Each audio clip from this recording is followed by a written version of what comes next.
ભરૂચ જિલ્લાના નવરચિત નેત્રંગ તાલુકાના નવનિર્મિત તાલુકા સેવા સદન તથા સામૂહિક આરોગ્ય કેન્દ્રનું રાજ્યના મુખ્યમંત્રી આનંદીબેન પટેલના હસ્તે લોકાર્પણ કરાયું હતું।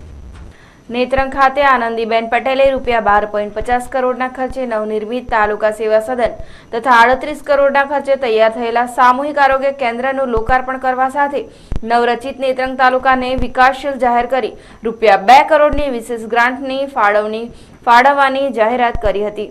આ પ્રસંગે 101 સબ સેન્ટર્સ, 40 આંગણવાડીઓના મકાનોનું લોકાર્પણ તેમજ વનબંધુઓને જમીન હક પત્રકોનું વિતરણ, બાળકો માટેની દૂધ સંજીવની યોજના, ટ્રાયબલ સેલ હેઠળ 20,000 સ્માર્ટ કાર્ડનું વિતરણ કરવા સાથે પ્રવાસનને વેગ આપવા નર્મદા નદીમાં ફ્લોટિંગ રેસ્ટોરન્ટનું લોન્ચિંગ પણ કર્યું હતું।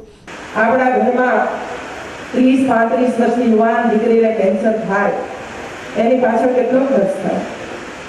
શું મટી શકે ખરો? છેલ્લા સ્ટેજમાં પહોંચે તો ન મટી શકે અને આખરે આપણે બે દીકરીને ગુમાવવી પડે।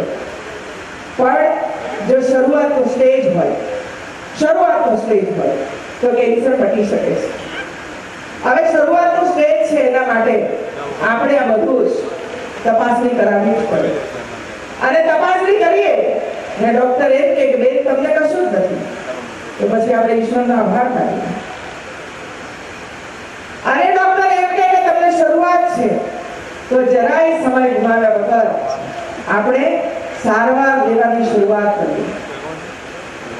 ડોક્ટરો પાસે પહોંચીએ, ડોક્ટર જે સમય આપે તે, જે દવાઓ આપે, જે આપણને સૂચના આપે, એ બધી સૂચનાઓનો ઉપયોગ કરીને આપણે આપણું શરીર તો તંદુરસ્ત બનાવીએ પણ અહીં મારી એક બહેન બચી નથી જતી, સમગ્ર પરિવાર બચી જાય છે।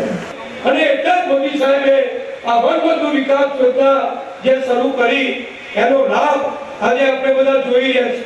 આજે આદિ ન થયું હોય એવું કોઈ ગામ જ્યારે બાકી નથી, ત્યારે આપણો તાલુકો આજે 100% લગભગ આદિવાસી તાલુકો 50 તાલુકો ભૂતકાળમાંથી હતો એને પણ વિકસિત તાલુકો, પ્રગતિશીલ તાલુકો બનાવવા આપણા મોદી સાહેબે અલગ તાલુકાની જે માનનીય પ્રદીપસિંહજીએ વાત કરી એ પ્રમાણે રચના કરી અને એના કારણે આદિવાસીના પ્રશ્નો તાલુકા પંચાયત હોય કે આપણા સ્થાનિક મામલતદાર કચેરીના પ્રશ્નો હોય એ આદિવાસીની હાજરીમાં એમની ઉપસ્થિતિમાં ઉકેલાય, નજીકથી ઉકેલાય એ માટેનું કામ આ સેવા સદનમાં થવાનું છે।